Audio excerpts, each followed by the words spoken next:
Okay, so on our cultureofempathy.com website is some instructions for how to take part in an empathy circle. And if you go to that page, this is the page you come up with. And there's a link to a PDF version, how to do empathic listening. This is version 2.0, and it's a one-page instruction that you can print out. And I was going to give an overview, a little bit overview. It's a little bit more in depth than the one-page instructions. And so, to begin with, what is an empathy circle? And we have so this is empathy circle is a method for practicing and experiencing empathy in small groups. And it's sort of a foundational practice. And what we're going to be doing here is what we call just the basic, just a very simple, most simple basic empathy circle. And from this basic foundation, you can build on it.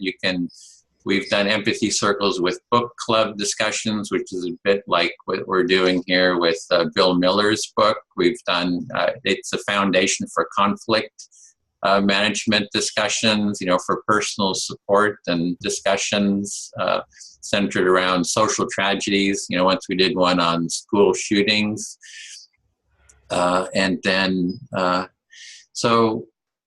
regardless of the event and the occasion, the circle, the goal is to really practice empathy. And from my experience, having, been working on empathy, I find that the empathy circle is really one of the easiest, most effective ways of practicing empathy and getting better at it.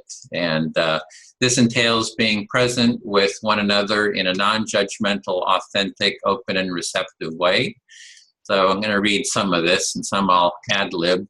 And so why practice, why participate in an empathy circle? So if we want to, I kind of metaphorically think of empathy just like muscles, that we're born with muscles. Everyone has some kind of a muscle system, but it really, if you want, strong, healthy muscles, it takes exercise.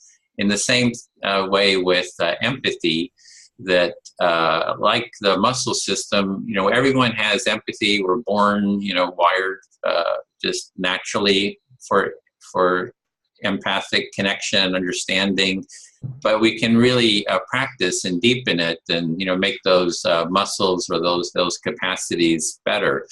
And just like reading a book on empathy, or on exercise, it's like doesn't do it. You can learn some insights and so forth, but it really takes a practice to get better at it. And that's what the empathy circle is the real practice of doing empathy. So I got a little picture here of yoga. Like yoga, you can practice all the different muscles and in the body, and just in the same way with the empathy, we can practice the empathy muscles.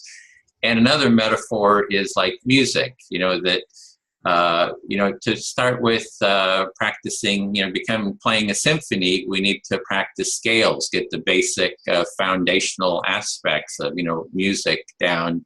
In the same way with an empathy circle, we're sort of learning some of the most basic skills. And just like with music, once you get really good at the basics, then it takes that to create beautiful music or even a symphony together. So then there's the how do we do in empathy circles? What are the instructions? And so what we find is 3 to 5 participants. So you bring 3 to 5 participants together, and 4 is ideal, just in terms of everyone getting a chance to speak, have more chance to speak and to listen. And if you have a really large group, more than, 5, then you don't get as much engagement. So what we usually do, if you have like 10 people, like in an event or something, it would be divided into, 2 or 3 groups so everyone gets a chance to speak and practice as much as possible. And 4, I found 4 sort of ideal as ideal amount for an empathy circle. because then you get to observe as well as take part, and you have a variety of people to speak to. So the roles, there's 3 different roles. There's the speaker, the person who's going to speak. There's the active listener, and then the silent listeners. And so at each point in time, in the during the time, you'll be taking on one of those roles. And to begin with, in this process, first the speaker selects who they're going to speak to, and that person will be the active listener. The speaker can speak up, you can talk about anything that comes up for you, and sometimes we have like a specific topic. You just start speaking, on that topic, and then the listener reflects back what they're hearing until the speaker feels heard to their satisfaction. And then once they feel heard, they say, "Oh, I feel heard." And then the active listeners, it becomes the active listener's turn to become the speaker and select who they're going to speak to. And then that person becomes the active listener, and they reflect back, and we just keep going around like this for the time allotted. And then the 2 people who are not speaking, or just who are not speaking, or being the active listener, we just call the silent listeners. So there's a detailed instruction by role. So as the speaker, these are sort of tips for the speaker. So as the speaker, you can choose anyone you want to in the group. The intention is for you to be heard to your satisfaction by the person who you're speaking to. And so you have, full attention, like everybody's paying attention to what you're saying.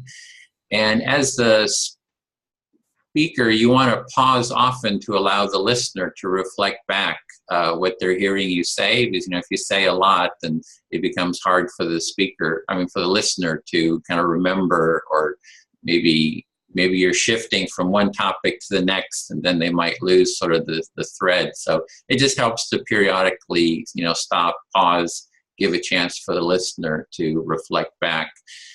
And as a speaker, you're guiding the listener to hear you to your satisfaction. So in a sense, you're teaching them how to listen to you and empathize with you in the way that you want to be heard.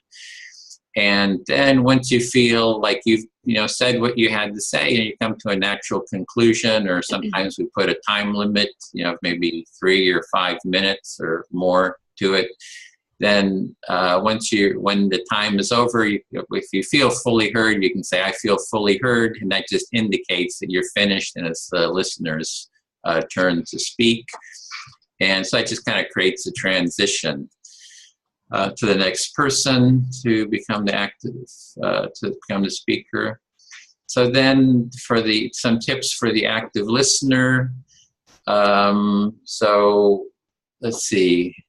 So it's just your role to listen and to reflect back what you're hearing the person say. It's sort of metaphorically like the speaker is on a journey and you're just accompanying them on their journey.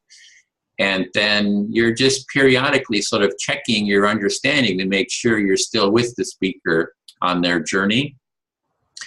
And let's see, you can do this reflecting back. Oh, and then you do that by reflecting back. You can say exactly what they've said, or you can summarize or paraphrase, but the real essence is to just convey the essence of the meaning.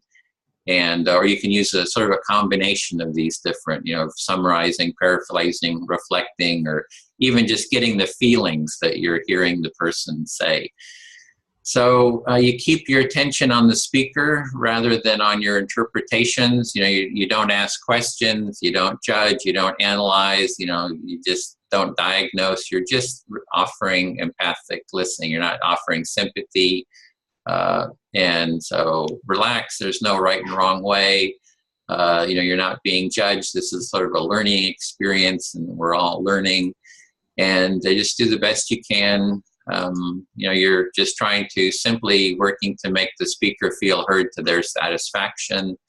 If the speaker does not feel heard, then they'll just repeat what they said, and then you just try again, and you just keep doing it until they feel heard. When it's your turn to speak, you can say whatever you want in a way that you want. So in a sense, you're not like judging, but when you're speaking, you can be judgmental, you can do anything you want. So you're totally free to express yourself, the way you want. For the silent listeners, so there's 4 of us here. One person will be the speaker, one will be the active listener, and then the other 2 are the silent listeners. And, you just, as a silent listener, you just can listen, be present with the, just observe, listen to the speaker and the active listener. And soon it'll be your turn to listen and to speak. Sometimes you can take notes, about what you're hearing, just as a way of sort of harvesting the discussion. And so that's the core of it. That's the core of it. So that's kind of a more long-winded introduction, and this is actually what Ingrid and a couple of us are working on, creating a video introduction that will hopefully be more succinct and articulate and clear than what I just presented. So that was clear. Okay, well, that's good. That's